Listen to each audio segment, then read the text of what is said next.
Hi, friends. I'm Lauren. And I'm Katie, and welcome to Okay, But Did You Know? A podcast where we talk about the TV and media that we love with a friend who's never seen it before. Today we're recapping and chatting about Once Upon a Time, episode 115, Red Handed. This episode aired on March 11th, 2012. It was written by Jane Espenson, and it was directed by Ron Underwood. This is one of the few where it's the exception to the Jane Espenson rule of like Regina trauma or Rumpelstiltskin backstory, because this episode kind of had neither. But it does still have the very Espensonian writing of we're going to stop everything to talk about a sandwich. So there's that. Yeah, that was interesting. I'm okay with it. Also, grilled cheeses and Emma will just show up all the time now. So before we get into our chaos, and I do foresee this episode being mildly unhinged, we're going to go through a synopsis for the episode. So in the Enchanted Forest, once a month when the moon is full, a wolf has been terrorizing the village where Granny and Red live. During this wolf's time, Snow White, now on the run from the queen, uses their chicken coop for shelter from the cold and from the wolf. Red wants to be with her true love, Peter, but fear of the wolf has Granny keeping her close at home. Snow and Red decide to find the wolf so that they can take it down, but discover it's actually a person who shifts into a wolf. When they deduce that it was Peter, Red ties him up so that he can't hurt anyone when he shifts. If only they'd known that Red was the wolf all along. And in Storybrooke, the investigation into what happened to Catherine is ramping up. What David is claiming and what the evidence is showing aren't adding up, and Emma needs new evidence. Meanwhile, Granny and Ruby get into a fight that ends in Ruby quitting the diner. She starts to work for Emma at the sheriff's station and finds evidence that Catherine isn't just missing, she's been killed. When Emma tests the box, she finds fingerprints that could lead her to the killer, and they match Mary Margaret. Thoughts? Feelings? Epiphanies? For the first time, I have to say, I think, through this, Mm-hmm. I didn't see it coming. Yeah, this one, not some. I mean, the Mary Margaret one also I think was very shocking. When people ask me what is like the most shocking plot twist on the show, I usually tend to remind people that I don't remember anymore because so many of these like original plot things, like when I'm watching, like they were new 10 years ago, right? But I almost always do say Red being the wolf because I was fully on board with it being Peter the entire time. The whole time you think it's Peter. I even had a point when when she's like trying to explain to him that, oh, you're the wolf. He's like, no, no, that can't be. But then he pulls out chains. Yeah, I don't understand why he just had chains in his bag because I was like, I what? I don't remember if they said in because one of the Once Upon a Time novelizations that they gave us was Red's Untold Tale. It was like a novel that was like a Red backstory, but it's set before this episode, so there isn't as much wolf lore as I would have wanted. I don't remember if they said what Peter does in the town. I don't But he's remember. always got like the bow and arrow set up too. So like Yeah, makes me I don't know. curious if he knew. Yeah, I don't think he did. I don't think anyone knew. I think they all just assumed it was a giant wolf. I did enjoy this. Of course, that first note is just, oh, Ruby, because Yeah, who doesn't love Ruby? it's a Ruby episode. And I was so mad because I thought I had it because at the beginning I'm like, oh, he's got to be the wolf. Before like Yeah. any of the wolf talk like fully started, I was like, he's the wolf. Mm-hmm. Well, they made the joke of he'll huff and he'll puff and he'll blow the house in. They made that joke. I just have in all caps adventures with lemurs. You should be having adventures with lemurs. I literally love seeing how Snow and Red met. Like, that was actually Yeah. really sweet. And I love Mm-hmm. just seeing Jennifer Goodwin with eggs. Like, Yeah. because we have to continue eggs, apparently. Always with the eggs. Always with the eggs. I'm just going to say one word. Frosty. I mean, she tried, I will say. Maybe wasn't Snow's best moment, you know? She's already coming off of, you're stealing our eggs? No, not a lot. She's just like, but yeah, so like, yeah, Frosty isn't really the best Snow could come up with. But to be fair, she came up with Margaret and then Mary again, so. Yeah, I was like, is this a thing? Is there something I don't know about? Like, why was that or was that just something fun they did? I mean, I'm sure they went with that obviously as the joke of that's why her name is Mary Margaret. It's somehow ingrained in her brain somewhere. I couldn't figure out if the names Mary or Margaret are references to anything. I couldn't figure that out. I think putting it here is just a little call out to her Storybrooke name, if anything. I definitely knew like something was weird though when I was just writing down what the hell is happening. Like, David's losing his memory. It's Red and Granny are at each other's throats, and there's a Yeah. wolf, and And there's there's a lots wolf. of blood. Yeah, this is a bloody episode. It's a very bloody episode. You see a foot sticking out, and I'm like, okay. Nothing like pulling up the thing from the well, and it's just full of blood. And which killed me because then Red's just like, oh, look at this. Snow, look at Mm-hmm. this. And I'm like, look She's at just what? frozen. I don't trust the doctor. Oh, Dr. Whale. He feels weird to me. He's always creepy. I don't like him. That's fine. You don't have to. I don't Good. either. I did it twice. I put, I don't trust the doctor. A few lines down, I go, seriously, I don't like this doctor. And then our one scene with Regina. Yeah, she has her Deus Ex Evil moment where she comes in because she's still his emergency contact. But to be fair, it would have switched to Catherine, but Catherine is indisposed at the moment. I love that interaction of when like she's just like, some of us haven't found her yet, and I was just like, there's a whole lot of main to search, Regina. It's like, well, you covered this room. I suggest you branch out. I Like, wrote that down. That's fair.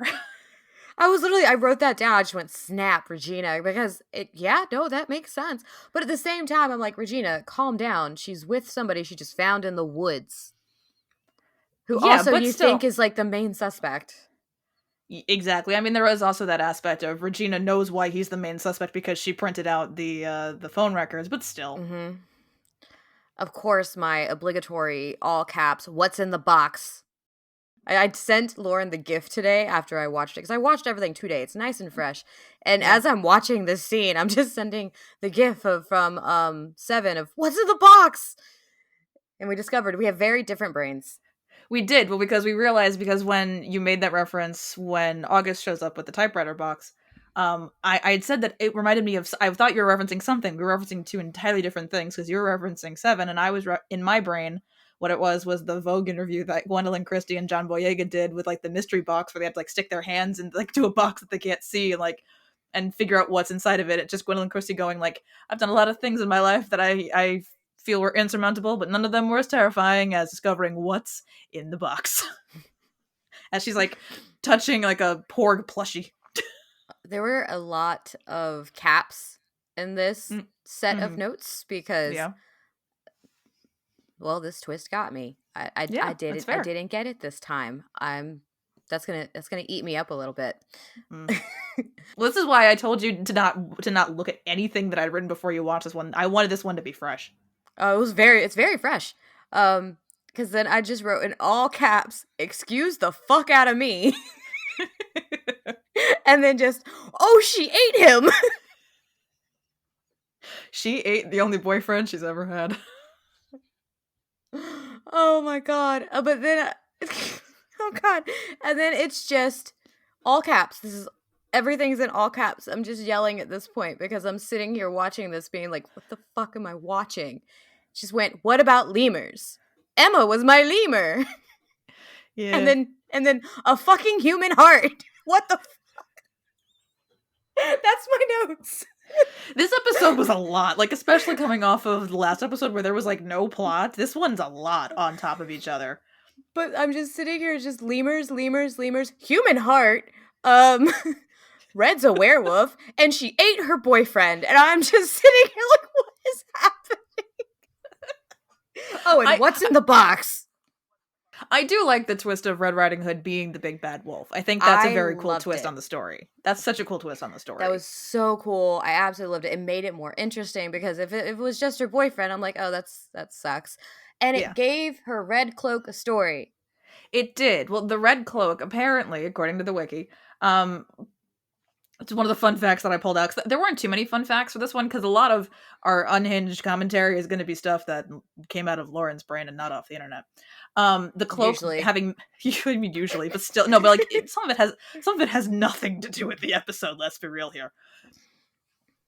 The cloak having magical properties is an adapted version of the tale known as The True History of Little Golden Hood by Charles Morel from 1888, where she wears a golden hood that repels wolves. Oh. So it's a little mishmash of, you also have a little bit of the Snow White and Rose Red with with Snow White and Red being friends, and then you have Little Red Riding Hood being the wolf, but then also Little Golden Hood as well. I love that, actually. Yeah. But that was the chaos of my notes because the pacing was wonderful. Like I didn't get bored because Yeah. they did a really good job with this episode of going between Storybrooke and I'm gonna keep calling it Fantasyland just to mess with you. No, no, that's fine. I mean, it's fairy tale land. I mean, the Enchanted Forest is technically an aspect, or the Enchanted Forest is an area, not Mm-hmm. the entire realm. The entire realm is basically fairy tale land because they're different kingdoms that aren't the Enchanted Forest that you'll Mm-hmm. meet later. So, Did you ever think that you'd be explaining to me Fairy Tale Land on a podcast? I mean, like I keep saying, this podcast just continues to exceed my highest expectations. So, We get to talk about lemurs. we do get fun fact about lemurs, though. August claims he saw lemurs in Nepal, but they are only native to Madagascar. Was it a different type of lemur? No, There's no lemurs in Nepal. there is no breed of lemur that is native to Nepal. Oh, August, you didn't do the correct research. No, he didn't. He's been all over the place. Like, him being in Asia is a thing, but, like, my dude, unless you're in Madagascar, you are not seeing any lemurs. Well, I want to meet a lemur. I can see them at the zoo. Yeah, it's about the only place I can go to see a lemur. Right? Oh, but so that was a roller coaster. Yeah, it was. This is one of my favorite episodes. I always find it very funny that, like, this one has such a low dip, then such a high spike. Because it's like, this is always, when every time I've ranked them, Dreamy always does not so great because there's no plot, and then Red Handed does really well because it's got a lot of plot, but also it's got Ruby. We love Ruby. We do. So before I go into my notes, and I have a couple of story times here in addition to other stuff, go over a little bit of our IMDb because I've been skipping Megan Ori and Beverly Elliott because I knew this was coming. I figured it made sense to do their IMDb's now. So Megan Ori and Beverly Elliott are both Canadian actors. They're both locals from Vancouver. Beverly Elliott, who plays Granny, Megan Ori, who plays Red/Ruby. She would be most likely known, I think, to people for being on the CBS series Intelligence. She's done some guest spots here and there, like shows like Psych. She also did a Hallmark series called Chesapeake Shores, which went for a couple of years. But Once Upon a Time, I think, is probably like her biggest thing, I would say, that people know her from. And Beverly Elliott she's also a singer in addition to being an actor. She's done a lot of character work here and there. She did an episode of Smallville. The thing I think most people would probably know her from, because every time I watch this, I go, oh, hey, look, there's Granny. She's in the first Sisterhood of the Traveling Pants movie. I can't tell you last time I watched that. I think I was a teenager. I know. So I think Tibby is the name of the character that I'm thinking of, the one that makes the documentary or whatever. Mm-hmm. She works in the Walmart store with her, or whatever store it is. She's like she's the other employee there. I think that's where people would know her from. But again, I think Once Upon a Time is probably where most people are knowing her from. But she's a phenomenal singer. She's put out like albums and stuff, and she's very, very That's good. really cool. Yeah. So oh boy, this episode. With this one comes before I do my notes. This one comes with like I put in our script. I call it a fandom story time, but it's more of a my life story time because this is not the inception of me memorizing scenes because I don't still have this memorized. I did try before, but like it's fine. Granny's speech in the tavern scene, like her whole thing about like how she knows about the wolf and all that. I did that speech as my monologue assignment in my intro to acting class my freshman year of college. Oh, wow. How'd that go? I got an A. I mean, I did a great job. I wasn't sure which. I had three options at the time that I wasn't sure with, and I was like talking to my professor because I went to go see him about something else. So I gave him that one. My other option from Once Upon a Time was Regina's speech from the end of the pilot, where she says, like, to Emma, in the last decade, while you've been whatever you've been doing, like that big epic speech. And then the other one was a monologue from the movie Beaches. I don't really know why I chose that one. I don't know why. I think the Granny one might have been the easiest and also gave me the most meat to work with. Yeah, and it's more of a story that doesn't feel like it's just Once Upon a Time. Like, it really could have felt like something else. Yeah, exactly. So, he had me pick that one. I drew like a bite mark scar on my arm. I was about to ask. I did that. I showed it off to my classmates. He commended my ability to like just kind of like not rush through the moment and make sure everyone could see the scar. But that was my acting teacher. That like, he was a great guy. I really loved that class. He was directing our my school's musical that semester because I went to a school that was like fairly a heavily theater school for this area. Mm-hmm. So they did 4 shows a season. So it was about 2 main stage shows a year. And so the fall semester of my freshman year was the musical, and it was the 25th annual Putnam County Spelling Bee, Oh my. which is a bizarre show. But part of it involves audience participation. I don't know if that's always the case, but they took 4 people from the audience to be participants in the spelling bee. Mm-hmm. And because I was in this class, I had to go see the show, and I figured, why not? I'll just sign up the questionnaire, whatever. My professor was the director, and I do think he was there that night, which is why I got picked. Because I was not only in it, I was the person that was there, that was on stage the longest, and I had more to do when I got kicked off. Like everyone else just got like a juice box and walked off. I was actually part of a musical number Oh as an wow. audience member. Yeah, when I was in college, my school was not the best with drama, but we're in a military base, and so, but the drama department was very exclusive, and so I remember the one thing they did while I was there, which was very interesting. I didn't finish my degree, but here we are, and it was actually really interesting, and I really loved the show because I was given like free tickets to it or something. Mm-hmm. They did a dystopian Julius Caesar. What is it with schools and doing stuff with Julius Caesar? I don't know, but it was dystopian and everybody was dressed like post-apocalyptic and there was like rubble. It was an interesting take. Okay. I'm not sure. I remember it being just interesting and being like, all right, that's a way to do that. But also at least it wasn't like one of the ones I don't like. I don't mind Julius Caesar. Yeah. But Shakespeare, they went Shakespeare on it. I'm like, okay. I think I only saw 2 of the 4 Shakespeare shows because Shakespeare was always one per season. I saw The Tempest, which was partially gender bent just because I think they wanted to do it that way. And the way they did it, partially gender bent, was perfect. Prospero was Prospera. It was a mother-daughter story instead. I think it works a lot better that way, personally. And then I also saw their production of Much Ado About Nothing, which to this day is maybe my favorite Shakespeare play. I've never really looked into that one. I have quite a few of them. I have like antique books. I have to send pictures of it to you.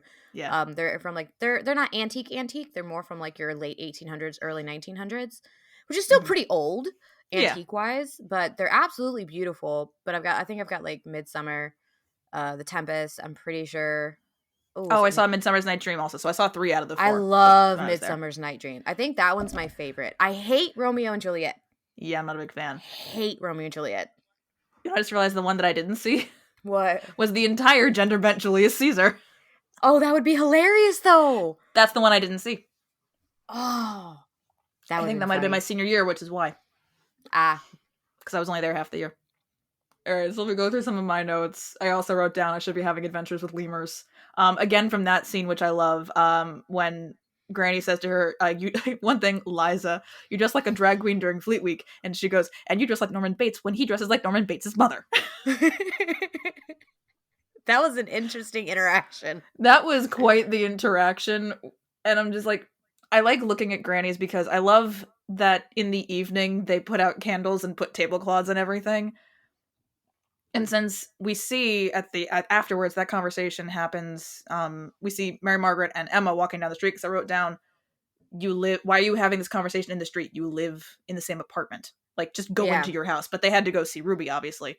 So this is all happening the same time, basically, as, like, Miner's Day is happening. Because it's happening kind of, like, as David's being questioned at the sheriff's station.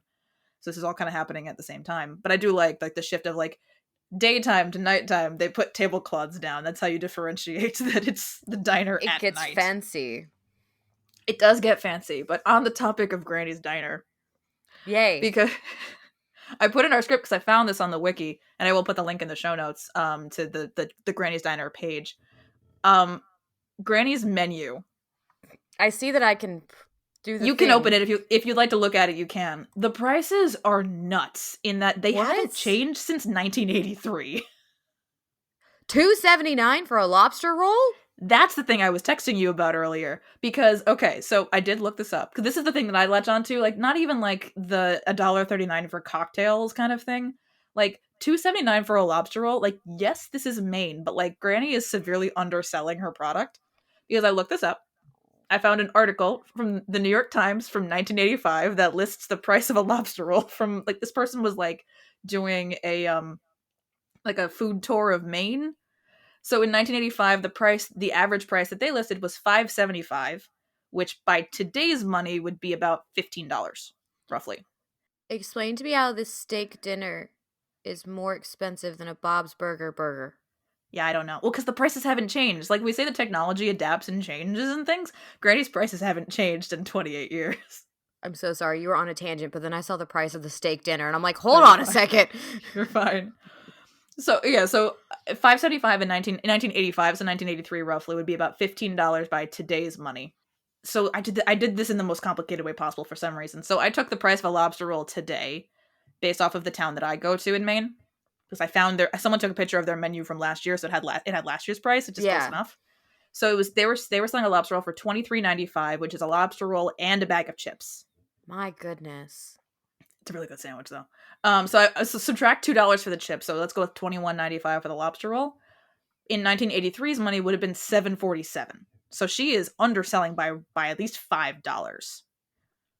So there's that. Is her price? She could stand to charge a little bit more for her offerings. Just saying. I mean, the steak is $5.89.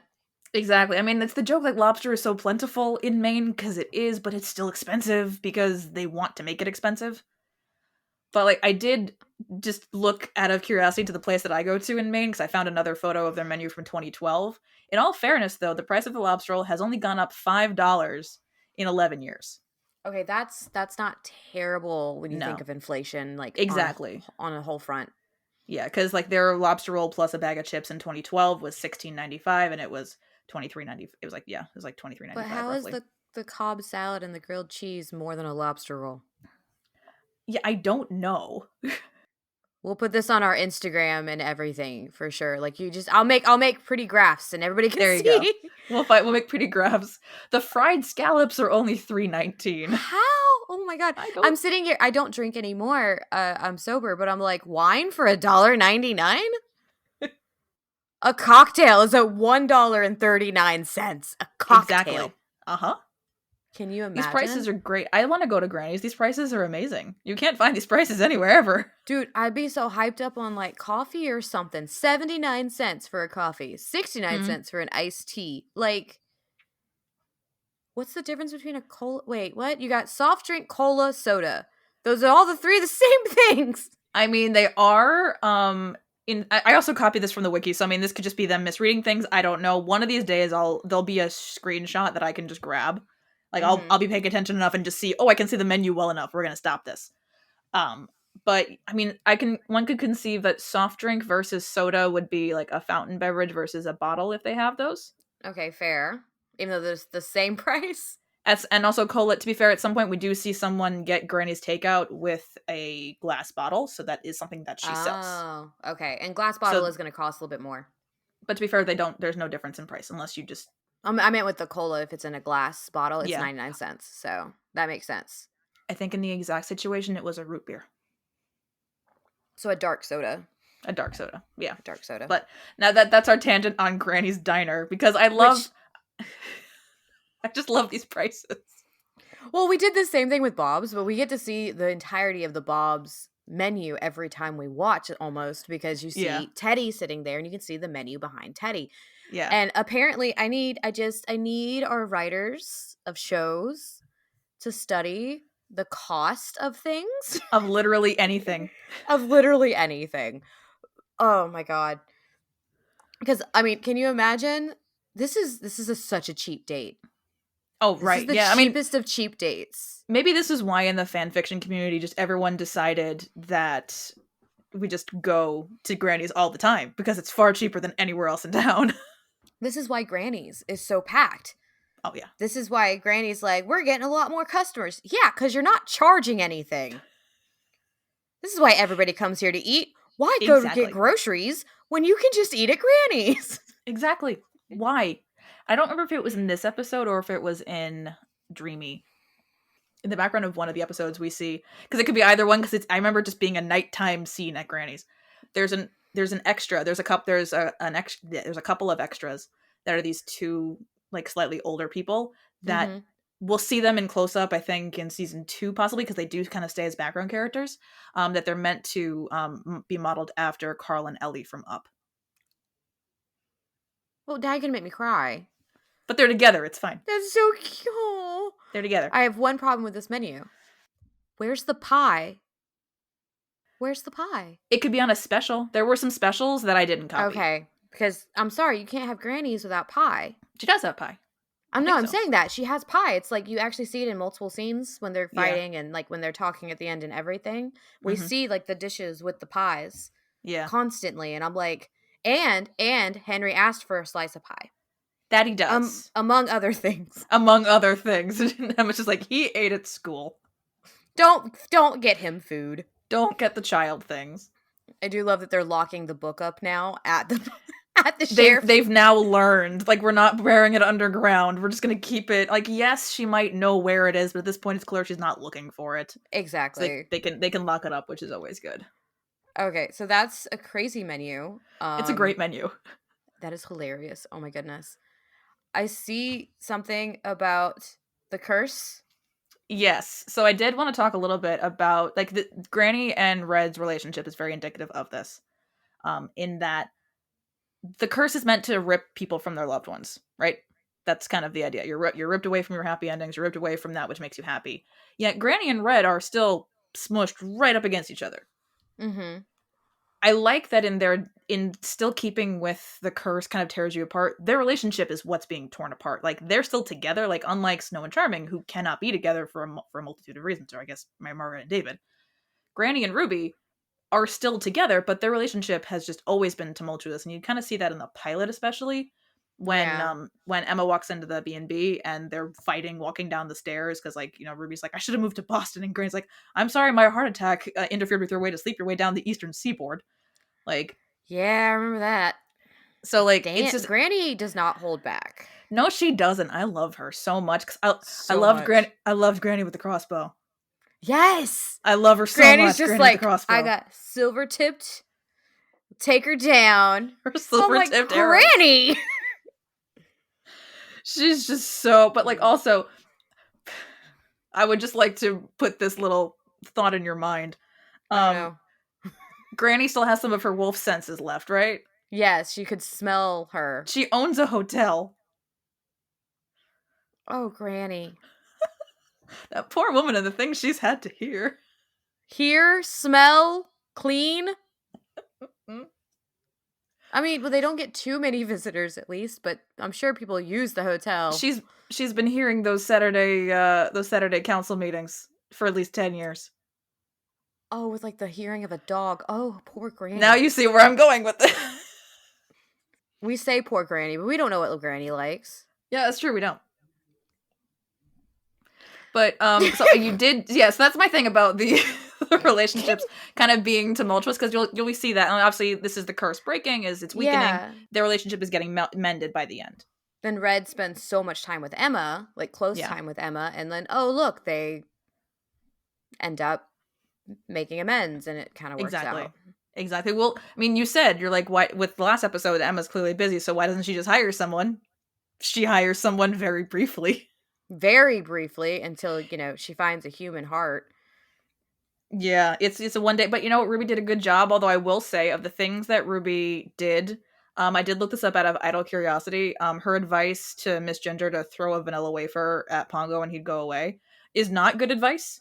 According to an article I found, due to the high fat content, vanilla wafers or Nilla wafers, whichever kind you want, are not good for dogs. Good to know. I don't think my dogs care. They'd still... Yeah. They'll eat anything. I'm saying, due to the high fat content, one should not just throw a dog a vanilla wafer. Putting that out there. All right, Pongo. It's just, that whole scene was very cute with Henry offering, like, the job, like, advice, and he's like, what about taking things to people on foot in a little basket? And she's like, I'm not so sure that's a real job. He knew what he was doing. It was Oh, of adorable. course. He's fully aware that Red is that Ruby is Red Riding Hood, or at least he thinks she is, right? I He's very just much playing into it. it's all like it was really adorable points of the episode, but also just these points of the episode that I'm just like, this is a very bloody episode. But Yeah. at did they at any point in the relationship did they at any point verify that it was Catherine's heart, or did they just be like, oh, we found a heart and Mary Margaret's fingerprints are Well, in the box? Emma says that she sent away like a sample of to the lab, I guess to the hospital to test it. Mm-hmm. So they will find out. So it hasn't been verified yet. It hasn't been verified yet. However, a box with a human heart has Mary Margaret's fingerprints on it. That alone is cause to arrest her. Yes, it is. That's one time I will say that I think that is within the rights of the law. And like, I'm curious if David is losing memory and everything's happening due to the coma, or if it's a curse thing because the curse happened to him while he was essentially in a coma. So he's Yeah. having these odd moments that his body and the curse are not getting along. Like, it's interesting trying to come up with that. No, it is. Like, I wrote down the random fugue state situation that kind of makes sense. He wasn't fully aware of the curse until recently, so like his mind is confused with multiple lives inside of it. The kind of going into like a state where like you kind of end up having no memories, like one or the other, like kind of the way he was at the beginning when he came out of the coma, does come back around. Not so much in the same kind of fugue state thing where things happen and you don't remember them. Mm-hmm. Like he doesn't like, and then he comes back into consciousness. That doesn't happen as often, but like this is kind of it is kind of an effect of his mind did not fully take on the curse the way everyone else's did. The memories were kind of thrust upon him or forced into him in a way that, and I just heard the way that I said that, in a way that it wasn't as organic for everybody else, I guess. Yeah, is the way. So he was so close to death. Yeah, so like his real memories are almost kind of fighting with his fake memories, and it's kind of creating this lack of situation, because I think he says when Mary Margaret walks into him, like, I have to find her or something like that. Yeah, that's what he said. I have to find her. I'm looking for her or something like that. Yeah. So like it's almost like Charming is trying to I think that's Charming trying to find Snow, but he's not taking over consciousness. So it is this weird kind of in between thing. It works very well for the plot that he can do things and walk around and be fine and not know what he did. So that works for him having an 8-minute conversation or however long the conversation was with Catherine and not remember it at all. But it's not that it doesn't get resolved. I think we do go over that again. I don't remember. I think in the next episode. Oh, cool. I think so. I won't procrastinate this time. No, it's in the next one. Now that I'm thinking about it, I know exactly what scene I'm thinking of. Because the next one says Heart too. Next one's Heart of Darkness. Next one is next one's intense. Well, for me, it's weird seeing that title because I saw that and I was like, all right, Heart of Darkness is next. But I'm just like, the last time I heard Heart of Darkness was high school academic decathlon. I had to read that book about the Belgian Congo.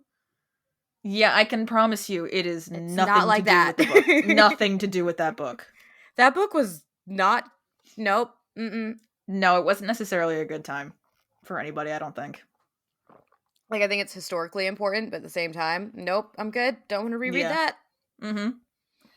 I said Charmings have a knack for falling down because they find him on the ground when Ruby, can, like, I think she can hear him or she can smell him. I don't remember which one they went with that time. I think she said here on that one, and I was I like, think that one was here. He's on the ground. She can hear him breathing, I guess. I'm not sure. But he's in kind of a similar, like, position like Snow was in the coffin, kind of like with his hands on his chest. I didn't notice that. It's a very similar, like, staging, which I always very much appreciate. Next to that, I put Emma when Emma called Ruby to go look at the toll bridge to find something. When Emma, don't yell at Ruby. She thrives on positive reinforcement. No. I really hate when we get to have these discussions for only one reason, and it's like, okay, I'm ready to go watch the next one, but if I go and like immediately go prepare for the next episode and watch the next episode of this show, it won't be fresh enough, and I'll be like, wait a minute, what had happened? Yeah.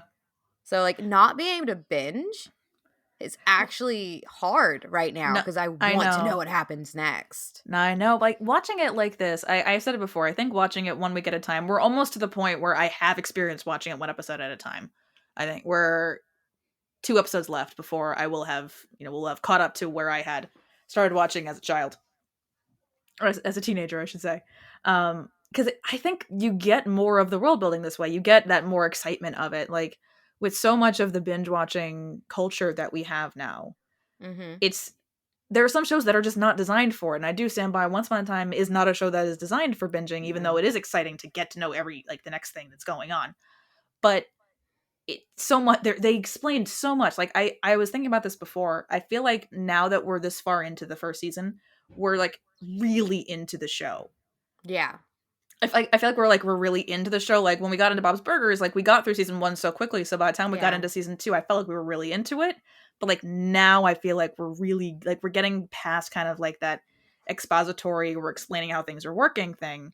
But they've explained so much, I would say, over the last 14, 15 Oh yeah. episodes. Like we're still getting to know characters in this. You can Yeah, watch exactly. like I know with Bob's, you still get a character from time to time that you're meeting.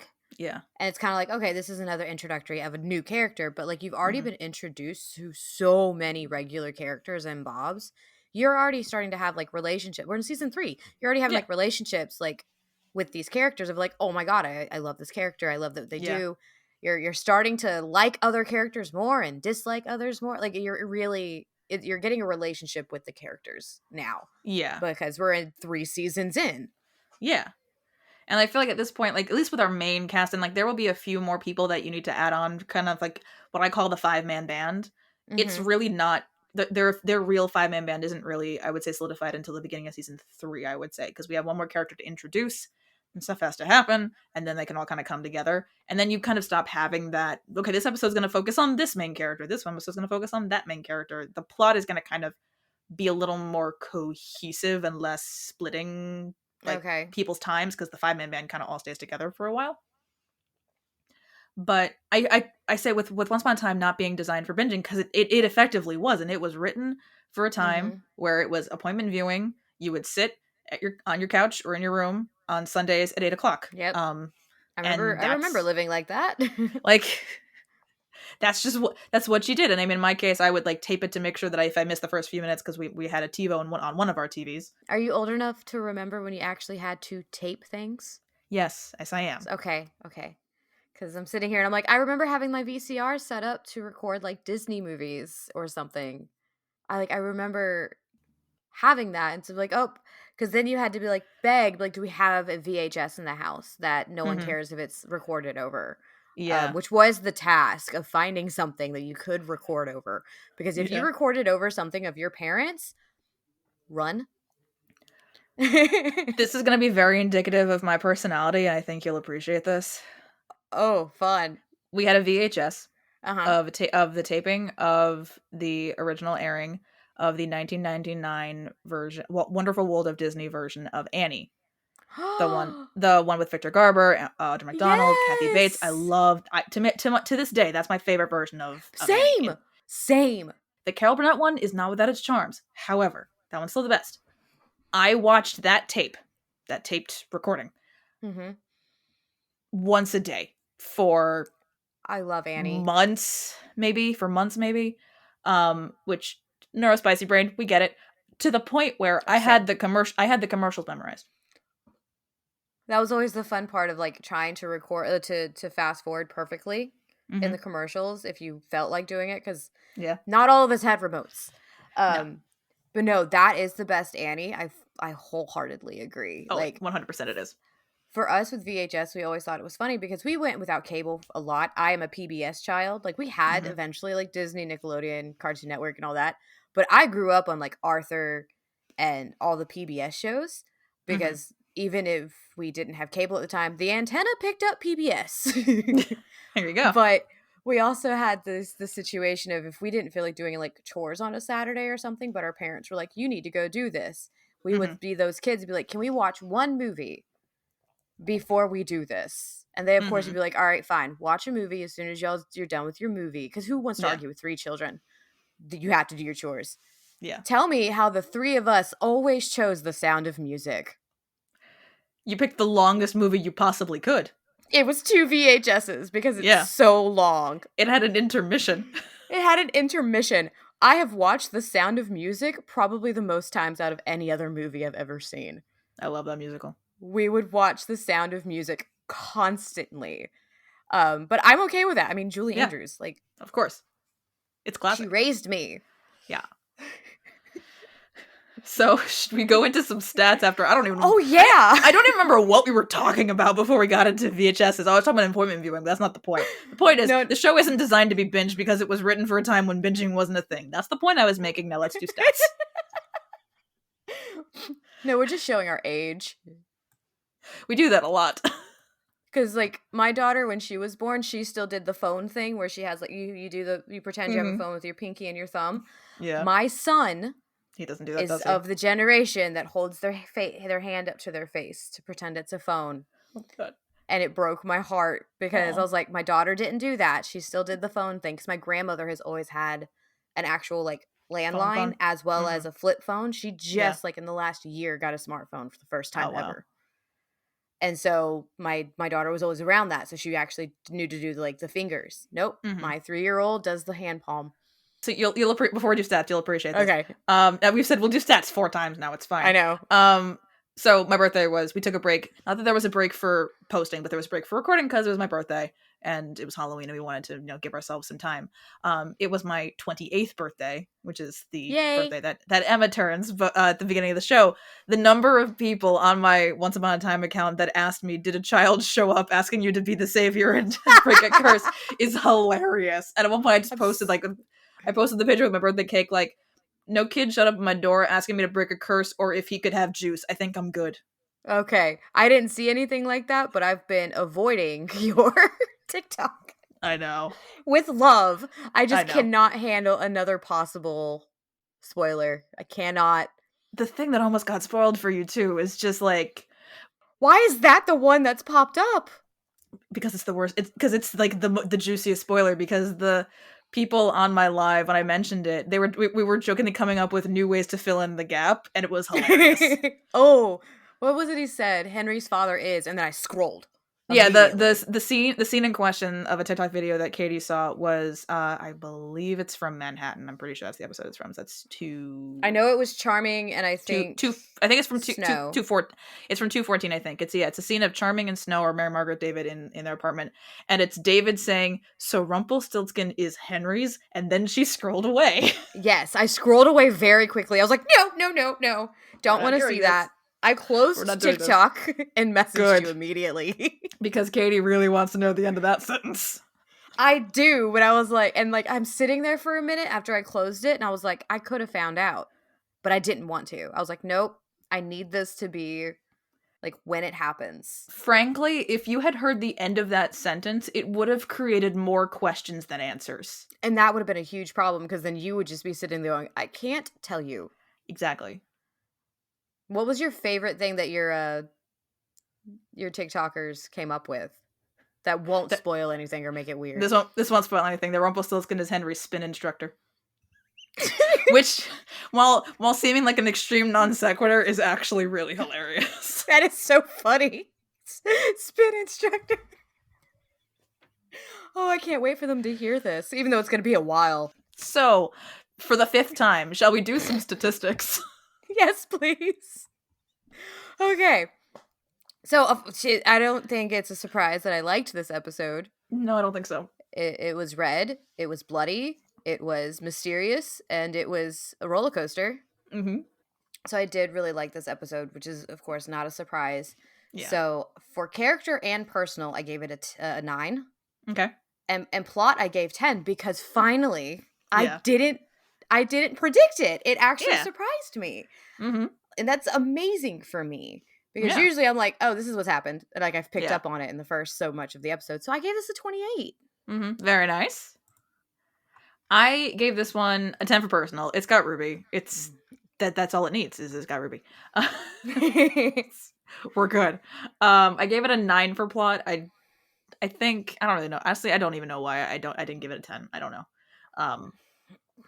I think possibly because we're still like there's still so much more about the Catherine Nolan thing that I'm like I feel like more could have been done in this episode because so much of I feel like the storybook arc was about the character dynamic, which is fine. Even though character I gave an 8 for whatever reason. Again, maybe August or Dr. Whale. Dr. Whale was also bothering me. I really don't like him. You never will. I can promise you that. You never will. He gave murdery vibes. He's hitting on, Ruby in a really weird way. And the whole time he's like talking with David, I'm just like, did you kill Catherine? I love that you said he gives murdery vibes. Am I right about something else? I love that you made that connection. I'm not gonna say anything, but I love that you made that connection. So I still, even though I did not predict Ruby being the wolf, I've predicted something apparently. Yeah, there you go. So I gave this one Yes. a 27. Like, this is solid high score episode. I think this is like, I mean, not including my 30s. I think this is the second highest rated episode. Sorry, it's the third. The second highest rated episode is Nice. still Snowfalls at 28. So this is still number 3, like, overall, which is funny coming off of 17 from last week. Yeah. Hey, Leroy So saved that one for me. that he did. I'm aware. Leroy's your favorite, and I stand by what I've been saying is you really got to pick a main character because I you're know. setting yourself up for so much disappointment. I'm good at that. Leroy, he's a great side character, but he is unfortunately only ever going to be a side character, and like, which means as the show goes on, we kind of see him less and less. What you did say that I have a few more characters to be introduced to, and Oh, you've so got plenty of new characters to be introduced to. My theories, and I've told my moderators this. I have a theory that there are 2 characters that get introduced in season 2, hmm and with your track record, I think I know which one you're going to pick. Okay. I want I'm to sure you've hope I'm made. wrong because I think if I'm wrong, you'll be happier. But I mean, you never know. I Depends on my yeah, mood. depends. That's true. It does depend on your mood. Like, I feel like the character that I think you're going to latch on to just due to your track record, I think he will do some things that will keep you from latching on to him. Also, he shows up way later in the season. Oh, Um, true. Okay. so there's that. I think the other one, I think, who comes in at the beginning of season 4, I think beginning of season 4, beginning beginning of he's in episode 204 is when he gets introduced. That's why I said season 4. Okay. I think that's going to I think he's gonna be one for you to latch on to. I think because I find him highly entertaining. He does bother me midway through the show, but then he comes back around. He's fine. But like that's even like Rumpelstiltskin. While he annoys me a little bit, you Uh cannot huh. stand him. But I find redeeming qualities in Rumpelstiltskin. Yeah. So I probably won't later. I mean, no, yeah. I think when we get to the parts where I'm like, dude, like you're gonna have the same feelings that I do. Oh no, I can't wait. But Oh my god. it's gonna be great. But I do have one more thing to close us out before we end the episode because I think you'll appreciate this.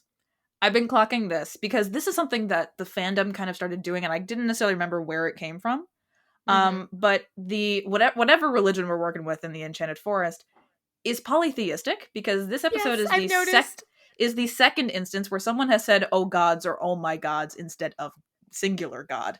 The first time we heard it was with Maurice saying like something about dear gods when Rumpelstiltskin showed up, and now twice in this episode, Red said it as they were hunting and looking for things, and then Peter said it again when she was talking to him about him being the wolf. So apparently, Mm-hmm. the Enchanted Forest is polytheistic because everyone says I love gods, it. and I think it's highly entertaining, which makes sense. Like if you're gonna go, even though there are a lot of biblical references, Yeah. it's a fantasy series. Why make it Christianity or any regular real world religion? For me, like, I really, really, really love when fantasies go more the polytheistic route, especially when they create their own gods and don't just pull from, like, a pantheon. Mm-hmm. I say that. I love my Norse mythology books, being Norse pagan, Mm-hmm. Yeah. but there's something about when I'm reading, like, a fantasy book and they completely create whole new gods that are kind of, like, inspired by maybe a certain pantheon, but they make them their Yeah. own. It's so enjoyable. Sadly, I can promise you they did not make up their own pantheon.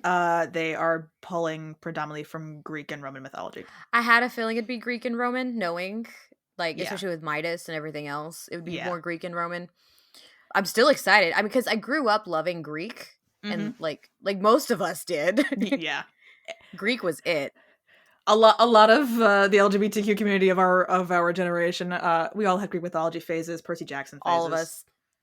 And the thing is, I think I was really into Greek mythology even before my Percy Jackson phase, Oh, me too. and that just solidified it. And so that I was one of the ones that got upset with his next series when he went Roman. I was like, no, I like Mm. the Greek better. Yeah, I wasn't a big fan of the Heroes Olympus series. I did like the King Chronicles. I like the Egyptian mythology. I still need to read those. I like them. So my problem is I want to reread them, Yeah, but also he has a Norse one now. that he does. I need to read it. I still Yeah, haven't. I own one. that's true. I will fully admit though, my Greek mythology phase as a kid 100% came out of the Disney movie Hercules. No, that's fair. I think mine did too. My obsession with Megara, in that I wasn't sure whether I wanted her to be Oh. my friend or something. Like, No, I wanted her. I knew. yeah, no, I didn't know. I'm so sorry. No, it's okay. I made my father listen to "I Won't Say I'm in Love" on repeat so much as a child. I would sing that so loudly. That poor man having to listen to that song over and over and over again. Again, neurospicy brain. Very clearly something going on there. I mean, my parents had to listen to the Sound of Music a million times, It's so true. I did have my culmination of that obsession as a child. Through a GalaxyCon one-on-one chat, I met Susan Egan, who voiced Megara. it's your goal to make me cry tonight? I spent most of the time talking to her about Steven Universe, ironically. Well, because it was Oh my it was the Hercules, it was a Hercules event they were doing. It was with her and the guy who played Hercules, whose name I've forgotten. Which I probably should know his name, but Probably. they have topics of conversation to kind of get the things going if people seem nervous. And like, you know, she kind of mentioned like the conventions are not, like the online conventions are nice because, you know, you have this connection that like with the Mhm. pandemic we couldn't go to conventions, and she went to a lot of conventions back then. And I said like, yeah, I mentioned that I dressed as Steven Universe, as Katie can see, twice, because I knew she was on it because she was Rose Quartz. And so I meant, and she's like, yay, Steven. And then I showed her I have a piece of Rose Quartz. Spoiler alert for Steven Universe if you haven't seen it. Yeah. I was about to ask which one's your favorite. Rose Quartz is also Pink Diamond. Just saying. Yep. Thank goodness I've watched all of that with my daughter. Just saying for everybody else, because that's kind of a major spoiler. So Oh I yeah. have a piece of Pink Diamond art on my mirror, but I also have a Pink Diamond tiny Funko on my keys. Oh, I love that. I showed that to her, and she went, "Oh, so you weren't one of the ones that was yelling at me on Twitter about ruining the character?" And I'm like, "No, I thought it was a really cool reveal." And she's like, "I don't really know Yeah. what to say in those instances. I didn't write the story. I'm just the one reading the lines." But she was super nice. That was one I where like love I felt that. like I had a hard time keeping my composure because I've been a fan of her since I was 9 years old. I just want to tell you the one movie I probably watched as much as you watched Hercules, though, if you watched it that much. I did. What movie? We tortured our parents with The Emperor's New Groove. Me too. Constantly. My dad still complains about it to this day. He'd be like, I have that movie still stuck in my head. And I just say, you're welcome. Because you could have a worse movie stuck in your head. How should I do it? Oh, I know. I'll turn him into a flea. A harmless little flea. And then I'll put that flea in a box. And I'll put that box inside of another box. And then I'll mail that box to myself. And when it arrives, I'll smash it with a hammer. It's brilliant, brilliant, brilliant, I tell you. Genius, I say. Or, to save on postage, I'll just poison him with this. Take it, Krunk. Oh, feel the power. Oh, I can feel it. Our moment of triumph approaches. It's dinner time. Thank you all for listening. Join us next time when we discuss Bob's Burgers Season 3, Episode 5, An Indecent Thanksgiving Proposal, and Episode 6, The Deepening. Don't forget to like, rate, and follow the podcast wherever you listen so you can be notified every time we publish a new episode. And follow us at OBDYK_pod on Instagram and TikTok. This has been an episode of Okay, But Did You Know? A TV and media podcast. It was hosted by Lauren and Katie and edited by Lauren.